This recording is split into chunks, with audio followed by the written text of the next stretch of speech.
মোৰে পৰম সৌভাগ্য যোৱা বছৰ ঠিক মোৰ প্ৰিয় সভা বসুদেৱৰ অন্যতম ভৰ্যা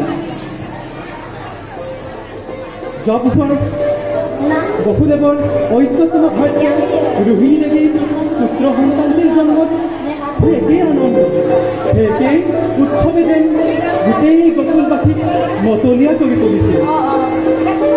আজিও যশোদা দেৱীয়ে অভূতপূৰ্ব পুত্ৰ ৰত্ন লাভ কৰিছে। সেই অভূতপূৰ্ব পুত্ৰ লাভ কৰি জয়শ্ৰী বৰ্ধন কৰিছে। আপোনালোক সকলোৱে যে মোৰ শুভাকাংক্ষী তাত মোৰ কোনো সন্দেহে নাই। আশীৰ্বাদ কৰিব যে আমাৰ বাচ্চাটোক দীৰ্ঘজীৱী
জগত চন্দন দিবাকৰ ভকত ক্লাল লস্তি সৎসংগ দিবাকৰ নন্দৰাজ বসজাত কৰ্ম কৰো আৰম্ভ।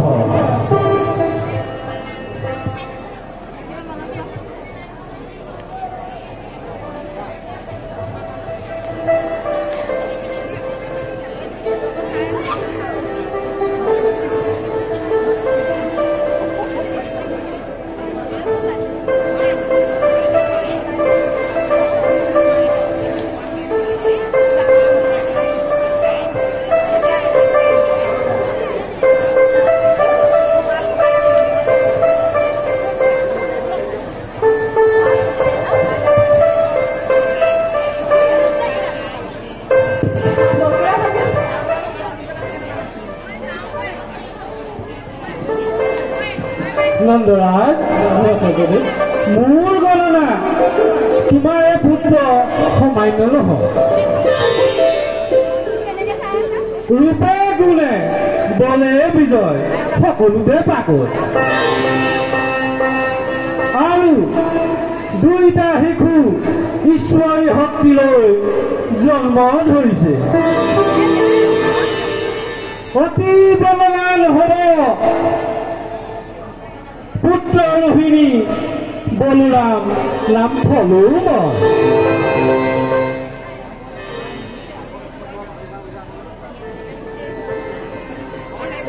হে শ্যাম বৰণীয়া শিশুজনৰ নাম হ'ব শ্ৰীকৃষ্ণ।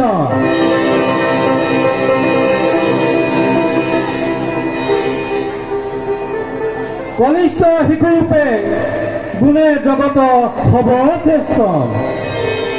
নন্দৰাজ মোৰ গণনাত তোমাৰ পুত্ৰ সামান্য নহয়। মই গণি বিধি চাই যত যিমান লক্ষণ চাই দেখা পালো যে এই বালকৰ গাত সকলোবোৰ অদ্ভুত।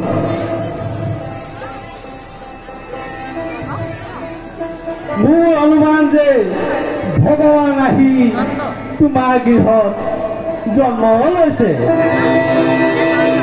বৰ ভাগ্যৱান তোমালোক।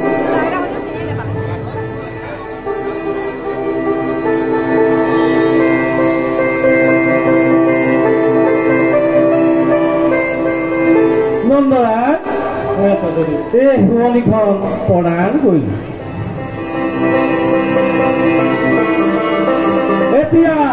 তোমাৰ সন্তানটি দেখুওৱা অনুৰাগ।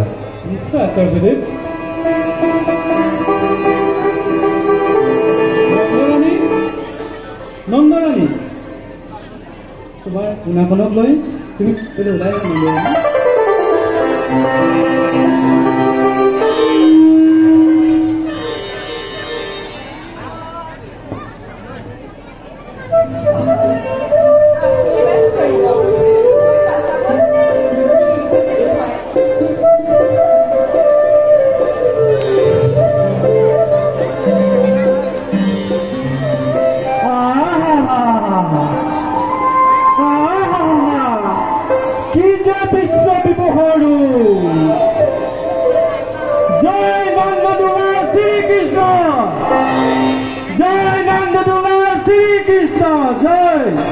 জয় নন্দ দুলাল শ্ৰীকৃষ্ণ। মই এতিয়া আজি গৰ্গ আশ্ৰম সকলো ধন্য ধন্য হ'ল আজি এই গকুলবাসী। নন্দৰাজ, হয় আচাৰ্যদেৱ। এতিয়া মই বিদায়হে মাগিছো। হয় আচাৰ্যদেৱ। কৃষ্ণ গোবিন্দ ভগে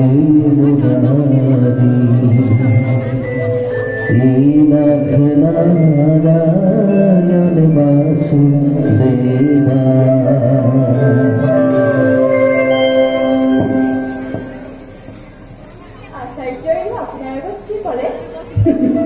কিনো ক'ব আৰু ইয়াকে ক'লে। এই বুঢ়ী কালত নন্দৰাণীয়ে গৰ্ভ ল'ৰা পাই গা চাগে হাতখন কৰিছে। এনে বুঢ়ী নাচনি, তাতে এখন নাতিনীয়েকৰ বিয়া নে কি কোৱা?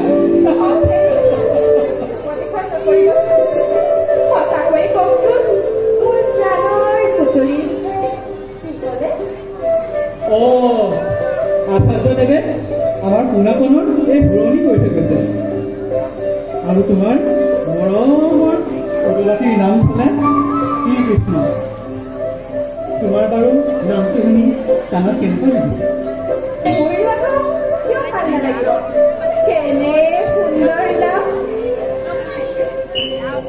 একেটা তালতে তোলা ডাঙৰ মই এতিয়া যাওঁহে। ভিতৰত দাদাহঁতক চাবলৈ অহা দেউতাই জোন বান্ধি আছে। যোৱা। ভিতৰত থকা প্ৰত্যেকজনকে তুমি ভালদৰে জা জলপান খুৱাই একোযোৰকৈ নতুন কাপোৰ দান কৰিবা। আৰু ৰোহিণী বাইদেউকো ক'বা তেল সেন্দুৰ দান কৰিবলৈ। ভাল আৰু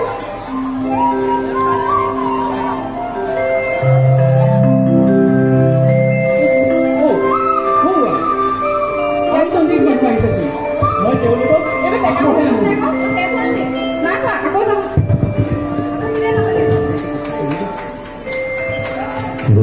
কৃষ্ণ